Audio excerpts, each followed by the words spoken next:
What's up gamers, DreamcastGuy here, and I'm just playing a bit of Grand Theft Auto on my Darth Vader PSP because we have a very interesting topic to dig into today, which is the death of the PlayStation 3, the PlayStation Vita, and unfortunately, the PSP. Now this is actually coming out from a big report just released by TheGamer. Now TheGamer is actually a website that does a lot of very interesting articles, mostly leak related. Typically people just happen to murmur stuff in their ear and their leaks are 99% accurate. And they've just released this report that the PlayStation 3, Vita, and PSP stores are about to be permanently closed. Basically, every single digital game, everything you could possibly buy on these systems through the consoles themselves is about to vanish. Now I want to try and talk about this very objectively because I have seen two very separate parts of this argument. There's been a lot of hot takes over the course of the last day about if this is good or bad. There is actually some people that are kind of celebrating the fact that these old consoles are finally dying off. But let's start things off by taking a look at this article, because it's short, but it kind of sums up this situation and kind of my concerns with it. The PS3, PS Vita, and PlayStation Portable stores aren't long for this world. According to a source familiar with this situation, the stores are due to be closed down in July. The announcement is planned for the end of this month. The PlayStation Portable and PS3 stores are to be closed on July 2nd, while the PlayStation Vita store will stay open until August 27th. After these dates, you will no longer be able to purchase digital copies of games or downloadable content from any of the Sony consoles mentioned above. Now let me just pause for a second because this is a very big deal. Yes, it is, of course, just these are old systems. I'm not going to pretend that this is cutting edge tech. This doesn't mean that Sony is running out of money. This isn't some sign of bad business.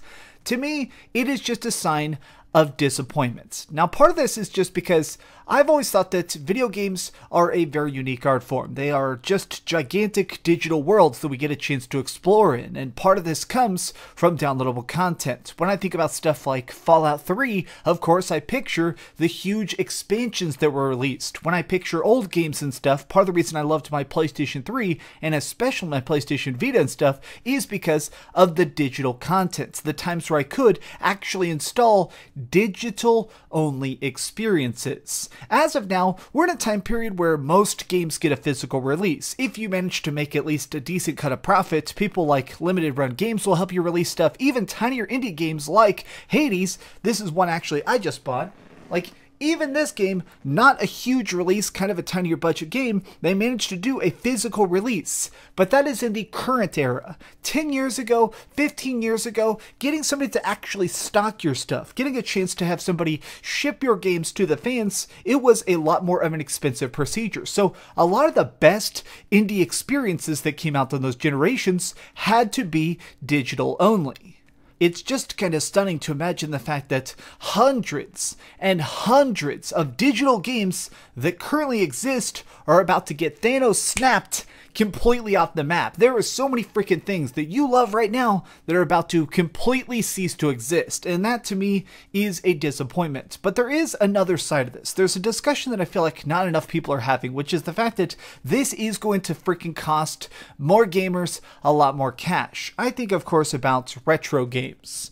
Now, part of the reason I love retro games is because I definitely think about video games sort of the way I think about music. I think about the fact that people still listen to the Beatles. People still listen to old Gorillaz albums or Linkin Park. People are still listening to old music. It's not like people are only listening to the latest and greatest pop. People actually enjoy different time periods for different reasons. That's always the way I've pictured video games. I've always thought about the idea of like, this copy of Xenogears is still just as fantastic as a lot of later RPGs. I think about this the same way I would a later, greater, freaking epic Final Fantasy, right? This game is still freaking fantastic, even though it happens to have a PlayStation 1 in the box instead of a PlayStation 5. It's still a game that manages to be respected. And these older titles, part of the reason they managed to live as long as they did, part of the reason they have such big communities, is specifically because of digital re-releases. The PSP, the PS Vita, the PS3, three consoles right there, they were jam-packed with huge digital libraries. Literally some of the most groundbreaking and fantastic games that have ever been released were not just on these systems, they were dirt cheap. Like, there were times where you could buy Mega Man Legends for $4 or Final Fantasy IX for $7. It managed to be a great entry point, a chance for people to play stuff in the most easily accessible way, and all of those libraries, everything I've bought back then, is all about to completely vanish. But what's kind of been interesting to me is the amount of people who just don't seem to care about this. I have certainly seen people like this. This is Broken Games HD. He's a good buddy of mine. Huge respect to him. He has a great podcast called Weapon Wheel. I'm not hating on him, but this guy definitely does not like retro gaming. He doesn't like the idea that if something is not immediately accessible, if something isn't like cutting edge and new, typically he doesn't care about it. So this news, it just does nothing for him. I look at the PlayStation 3 and the PS Vita screen and I didn't blink twice. I truly could not care less.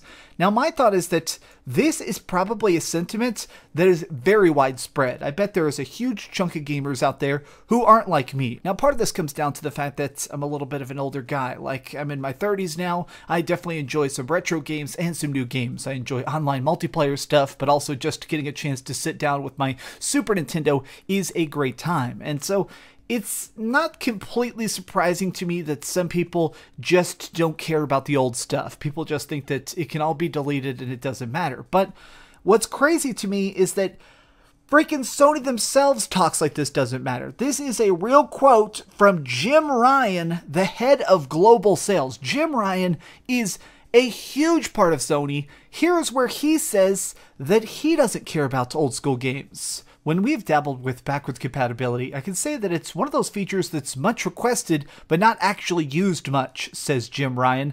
Understandable enough, but then he goes on to say that, and I was at this Gran Turismo event recently where they had the PlayStation 1, PlayStation 2, PlayStation 3, and PlayStation 4 games, he continued. And the PS1 and PS2 games, they looked ancient. Like, why would anybody play this?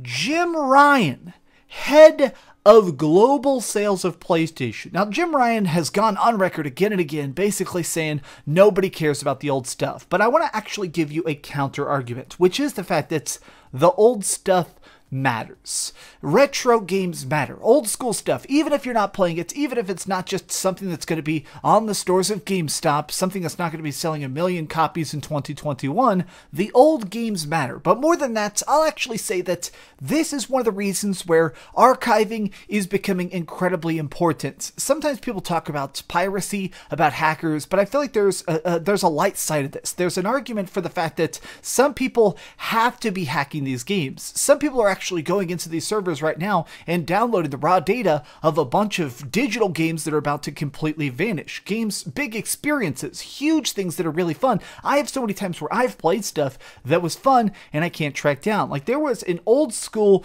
tower defense game you could play for Final Fantasy called Crystal Defenders, and everywhere I used to play it, it's just gone. I can't even play it on my PSP anymore. The main reason this is just so frustrating to me at times is because everybody constantly talks about the all-digital future, the fact that eventually everything's going to be in the cloud or streamed, or maybe everything will just install when you need it, delete when you don't. And my problem with this is that we're going to reach a time period where companies are going to choose which games you are allowed to play. Oh, do you want to try this game out? Well, we had to remove it. Or, oh, this company went bankrupt, so the game itself just stops being on our server. Like, the idea that some game, some art, some experience that we love could cease to exist because Sony or Microsoft or some random freaking studio chooses that it can just cease to exist is, to me, a detriment. Now, part of this is my bias. I love my PlayStation Portable. My PSP, I have some of my best gaming memories ever with this system. I mean, seriously, if this house caught fire, if my entire collection was being destroyed, I would only grab this. Yes, I know I'm DreamcastGuy, but I can buy more Dreamcast games. I can buy more Dreamcasts. This PSP has so many of my memories of getting a chance to beat RPGs for the first time, playing it on my lunch breaks back on the frickin' Target days when I worked at Target and I was working as a cashier and getting yelled at every day. I'd grind in games on my lunch break. This is a huge part of my life, and the fact that this store is about to cease to be, that all the games I bought for this thing are about to vanish, except for the huge physical collection I have. It's more of a showing of the fact that we can't just expect these companies to keep the library of games actually existing. If you love stuff, buy it physically. One of the things I do is I'll buy a game cheap digitally, and then whenever it goes on sale physically, a year, 3 years, somewhere down the line, I buy it for pennies. You know, I've bought all sorts of games for super dirt cheap just to make sure I have that backup, because the stores don't last forever. But what do you think? Is this actually a big deal? Am I overreacting, or are these old systems dying actually a good thing? Because let's face facts, PlayStation 1 games, I'm pretty sure these are all just kind of going to vanish into the ethos. If you don't manage to get an actual physical copy of these games, you're never going to see them again. Thanks so much for watching, gamers. If you enjoyed this video, please give it a thumbs up, share it with friends, and subscribe if you haven't already. But do me the biggest favor of all, and keep dreaming. Sorry there weren't videos for a few days. I actually went and climbed some mountains. So here is a beautiful picture of me on top of a mountain. Ooh boy, was that nice. But now I gotta finish up my Monster Hunter Rise review. There's also going to be a big review of Balan Wonderworld. Oh god, it's gonna be bad. It's gonna be real bad. Thanks so much for watching that video. If you want to see something else, you can always click this link to see what I put up last, or, you know, subscribe and see what's coming up next. Also, I promise that whatever I do, it'll try not to suck.